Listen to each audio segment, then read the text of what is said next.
आदरणीय उपसभापति जी, आपने मुझे बोलने का मौका दिया, मैं आपका बहुत बहुत धन्यवाद करता हूँ। आदरणीय उपसभापति जी, मुझे अभी भी जम्मू कश्मीर चुनाव में जाने का मौका मिला और उस मौके के अंदर मैंने देखा कि किस प्रकार आज़ादी के बाद 370 के माध्यम से वहाँ के लोगों को किस प्रकार से आज़ादी मिली है। आदरणीय वल्लभ भाई पटेल जी ने अनेकों रियासतों को इकट्ठा कर एक देश का निर्माण किया था, लेकिन तथाकथित उस समय के शासनकर्ताओं ने कश्मीर को, जम्मू कश्मीर को इस तरीके से बना दिया कि सबकी रियासतें खत्म हो गई, लेकिन जम्मू कश्मीर के अंदर 3 रियासतें लगातार 370 के कारण चलती रही। और वो 70 वर्ष तक 3 रियासतें, चाहे वह मुफ्ती जी की रियासत हो, चाहे अब्दुल्ला परिवार की रियासत हो, चाहे नेहरू परिवार की रियासत हो, इन रियासतों ने लगातार इस प्रकार से शासन किया जैसे रजवाड़े राज करते हैं और लगातार वहाँ की जनता का शोषण करते रहे। मुझे ध्यान है कि जब संविधान बना था तब डॉक्टर भीमराव अंबेडकर जी ने वोट का अधिकार दिया था और उनके वोट के अधिकार में कहा था कि मैं आज के बाद वोट के अधिकार से रानी के पेट से राजा पैदा नहीं होंगे, रानी के पेट से पैदा नहीं होंगे, हमारे वोट के अधिकार से पैदा होंगे। लेकिन जब मैं जम्मू कश्मीर में गया, छोटे निकायों के अंदर 70 वर्ष बाद उनको वोट देने का अधिकार मिला। 70 वर्ष बाद उनको लगा कि हमें आज आज़ादी मिल रही है। 70 वर्ष बाद लगा कि उनकी मौलिक ज़रूरतें जो हैं उनका पूरा करने के लिए वो अपनी आवाज़ उठा सकते हैं। और उसके बाद लगातार जो विश्वास वहाँ की जनता ने दिया, जो हम सुनते आ रहे थे, उस समय के लोगों ने कहा था कि ये 370 हम लगा रहे हैं, घिसते घिसते घिस जाएगी। लेकिन 70 वर्ष के अंदर जनता ने जब देखा कि ये तो नहीं हटाएंगे, लेकिन हटाने के बाद उन्होंने तीनों दलों को इस प्रकार से घिस दिया, चाहे वहाँ पर नेशनल कॉन्फ्रेंस हो, तेलुगु अपना मुफ्ती जी की पार्टी हो, कांग्रेस हो, तीनों दलों के अगर अब बहुमत को देखते हैं, तीनों को जोड़ के बाद भी भारतीय जनता पार्टी एक सर्वोपरि दल के रूप में वहाँ पे खड़ी हुई है। ये साफ साफ लगता है कि धारा 370 कहीं ना कहीं उनका शोषण कर रही थी। आदरणीय उपसभापति जी, जिस प्रकार से जम्मू कश्मीर के अंदर मुझे भी जाने का मौका मिला, भी जिस प्रकार से वहाँ सीज फायर चल रही थी, बढ़ रही थी, लेकिन मैंने पूर्व का समय भी देखा है। लगातार जम्मू कश्मीर के अंदर जो पाकिस्तान की घुसपैठ वहाँ पर बढ़ रही थी, वो घुसपैठ आज सीज फायर को तोड़ने के रूप में दिखाई देती है। लेकिन पूर्व के शासन के अंदर वो सीज फायर, उसको तोड़ने की आवश्यकता नहीं पड़ती थी, क्योंकि वहाँ पे जम्मू कश्मीर में ही राष्ट्रीय विरोधी ताकतें इकट्ठा थी, स्कूलों को जलाया जाता था और वहाँ पर हमारे सैनिकों पे पत्थर मारे जाते थे। वहाँ के लोग आतंकवाद के माध्यम से वहाँ की जनता को मारने का काम करते थे। मैं सीधा सीधा कह सकता हूँ कि हमारे उस समय के शासन करने वाले कहीं ना कहीं पाकिस्तान में बैठकर मोदी जी की सरकार को गिराने का षड्यंत्र भी वो करते थे। ऐसा माहौल, ऐसा वातावरण देश के अंदर दिया गया था। इसलिए मुझे लगता है कि उस शासन में सीज फायर की पाकिस्तान को जरूरत नहीं पड़ती थी, क्योंकि हमारे देश के अंदर ही, जम्मू कश्मीर के अंदर ही ऐसी ताकतें बैठी हुई थी जो हमको डिमोरलाइज करती थी। लेकिन आज मुझे लगता है कि सीज फायर जो जम्मू कश्मीर के अंदर पाकिस्तान कर रहा है, वो अपनी फेस सेविंग कर रहा है, खाली अपने आकाओं को खुश करने के लिए। जब पाकिस्तान की जो समस्याएं हैं उससे पर्दा डालने का वो काम कर रहा है। आदरणीय उपसभापति जी, मुझे बड़ा दुख होता है कि अभी तिरंगे जी की बात जो यहाँ पर हुई थी लाल किले पर, मुझे ध्यान है लाल चौक पे झंडा फहराने के लिए, तिरंगा झंडा फहराने के आदरणीय उस समय के हमारे राष्ट्रीय अध्यक्ष मुरली मनोहर जोशी जी ने अपने नेतृत्व में आह्वान किया था कि मैं कश्मीर के अंदर लाल चौक पर झंडा फहराना चाहता हूं। लाखों लोग पूरे देश से चले थे तिरंगा फहराने के लिए, लेकिन शासन करने वाले उस समय तथाकथित जो देश पे शासन करने वाले थे, उन्होंने माहौल का वातावरण इस प्रकार से बना दिया कि लाल चौक पे तिरंगा फहराने के लिए 5-6 लोगों को अनुमति दी गई, जिसमें 5000 पुलिस वाले साथ आसपास में लगाए गए। और उसमें आदरणीय हमारे आज के प्रधानमंत्री नरेंद्र मोदी जी ने आह्वान किया था कि मैं लाल चौक पे तिरंगा फहराने के लिए जा रहा हूं, किसी के माई के लाल में हिम्मत है तो झंडा फहराने से मुझे रोक कर दिखाए। और आज उन्होंने चरितार्थ कर दिया कि आज उनके शासनकाल के अंदर जम्मू कश्मीर में ही नहीं, खाली लाल चौक पे ही नहीं, पूरे देश में और देश में खासकर जम्मू कश्मीर में किसी भी कोने में तिरंगा झंडा फहराया जा सकता है, कोई माई का लाल उसको रोक नहीं सकता। ये स्थिति आज जम्मू कश्मीर के अंदर हमारे शासन ने पूरी की है। और उस समय हमने तिरंगे की कदर की थी, लेकिन आज दुख होता है कि जिस प्रकार से लाल किले पर तिरंगा झंडे का अपमान किया गया, और अपमान करने वाले लोग जो किसान आंदोलन के माध्यम से किसान का पर्दा पहनकर वहां पर गए थे, सभी दलों ने, खासकर किसान के सभी नेताओं ने उसका वर्णन किया कि हम उसको मान के चलते हैं कि वो एक गलत काम था, एक घिनौना काम था। लेकिन दुख जब होता है कि तिरंगा फहराने के जो तिरंगे का अपमान करने वाले लोग थे उनको सजा देने की बात होती है तो सभी कहते हैं कि उनको सजा देनी चाहिए। लेकिन जब हम बात करते हैं, उनको आइडेंटिफाई करते हैं, तिरंगा फहराने वालों को जिन्होंने तिरंगा का अपमान किया है, जिन्होंने और धर्म का वहां पे झंडा फहराया, जब आइडेंटिफाई करते हैं तो यही कांग्रेस के लोग उन लोगों के लिए 70 वकील खड़े करते हैं, उनको बचाने के लिए खड़ा करते हैं। बड़ा दुख होता है कि एक पार्टी की वरिष्ठ नेता प्रियंका गांधी जी वहां पर गई, एक व्यक्ति स्टंट करते हुए उसकी किसी प्रकार से उसकी मृत्यु हो गई। हम उस पर जाने पे कोई परहेज नहीं कर रहे, जाना चाहिए था किसी की मृत्यु पर, लेकिन उनको 400 लोगों जो हमारे वहां पर सिपाही थे, सैनिक थे, जो अस्पतालों के अंदर भर्ती थे, परेशान थे, तकलीफ में थे, उन पर जाने का उनको मौका नहीं मिला।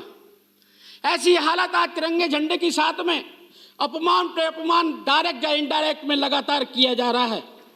मैं मानता हूं कि अगर इतने ही वकील खड़े करने होते, अगर इतने वकील ये 84 के दंगों के लिए खड़ा कर देते, तो मेरे ख्याल 84 के दंगों के अंदर जो लोग नामित थे, जिन्होंने सिखों को मारा था, तो मुझे लगता है कि उन लोगों को अपने लिए न्याय के लिए मोदी सरकार का इंतजार नहीं करना पड़ता कि मोदी सरकार आएगी और उनको सजा देने का काम करेगी।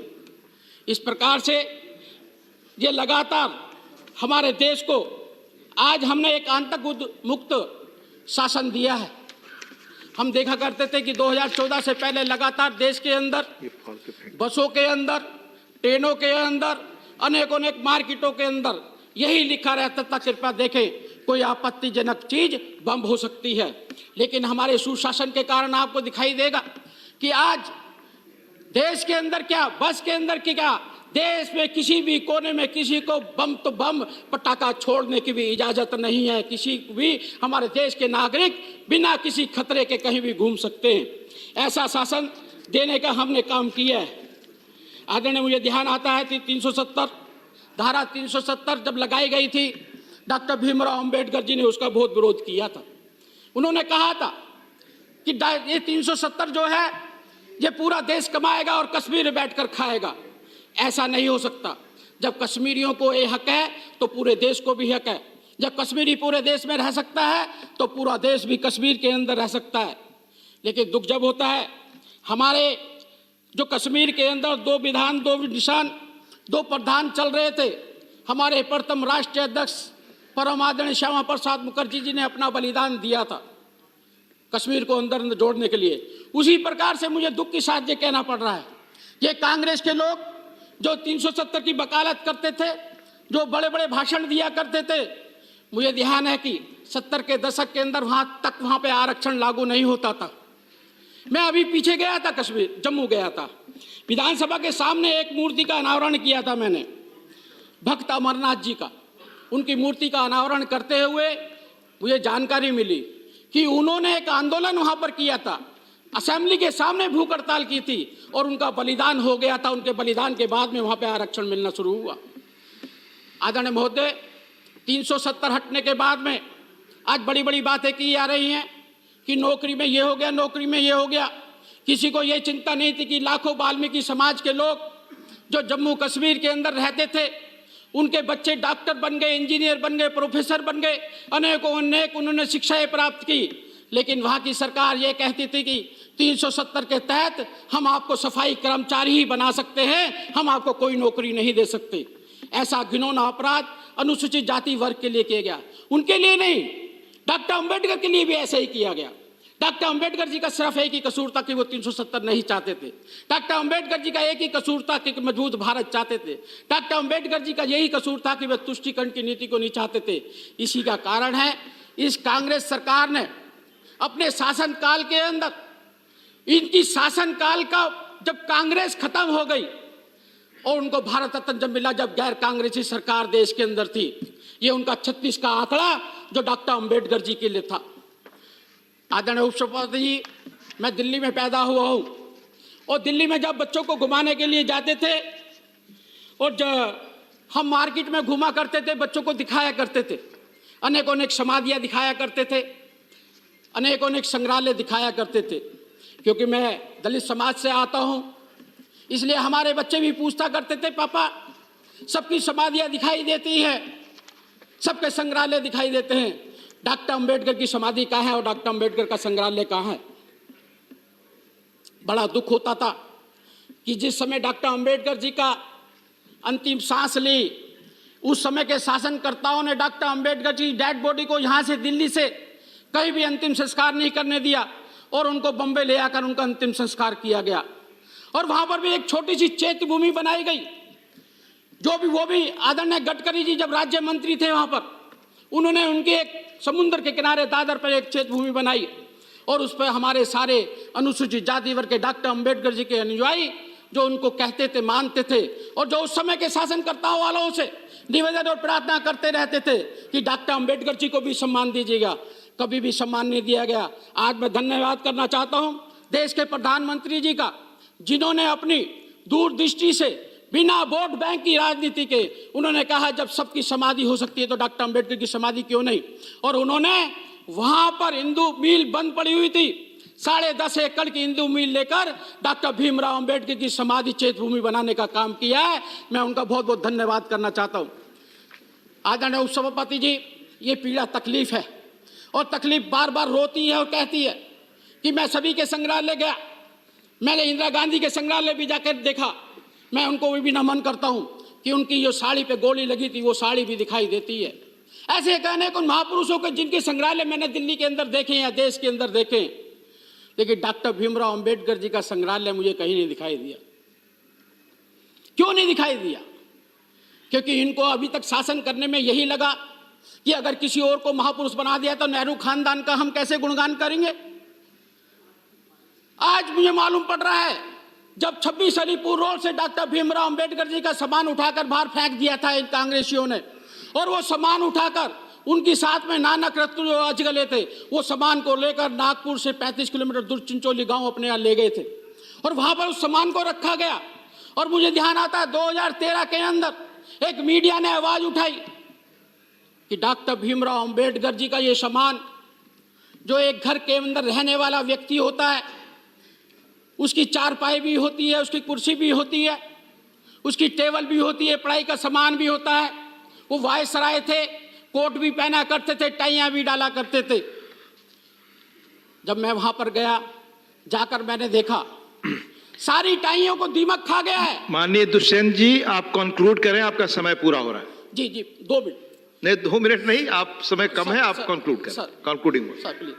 टाइयों को भी दीमक खा गई है, कोटों को भी दीमक खा गई है। जिस संविधान, जिस टाइपराइटर से संविधान लिखा गया वो भी टूट गया, जिस कुर्सी में बैठते थे वो कुर्सी भी टूट गई है, लेकिन कभी इन्होंने चिंता उसकी नहीं की। आज वहां पर 13 एकड़ जमीन के अंदर डॉक्टर अंबेडकर जी का संग्रहालय बनाने का हम काम कर रहे हैं। आदरणीय उपसभापति जी, लगातार जिस प्रकार से कांग्रेस ने एक मंच हो सकती और विरोधी दलों ने बना लिया कि हम सीए का भी विरोध करेंगे, सीए लाना चाहते थे। माननीय दुष्यंत जी खत्म करें प्लीज। माननीय दुष्यंत जी खत्म करें। मैं कहूंगा मुझे 2-3 मिनट दे देंगे तो मैं अपनी बात को पूरा रख दूंगा। जो समय तय है होने वाला था तो दलितों का लाभ होने वाला था, समय की सीमा है। इन्होंने किया और मैं तो अंतिम में खत्म कर रहा हूं साहब, सीए जीएसटी सारे इनके बनाए कानून को हम लाने का काम कर रहे हैं। इनकी विरोध की मानसिकता धन्यवाद, धन्यवाद माननीय दुष्यंत जी। अगर मोदी जी इनको हलवा भी खिलाएंगे धन्यवाद और कहेंगे मीठा हलवा है, तो ये कहेंगे नहीं हलवा फीका है, चीनी मीठी थी खाली। धन्यवाद बहुत बहुत धन्यवाद धन्यवाद।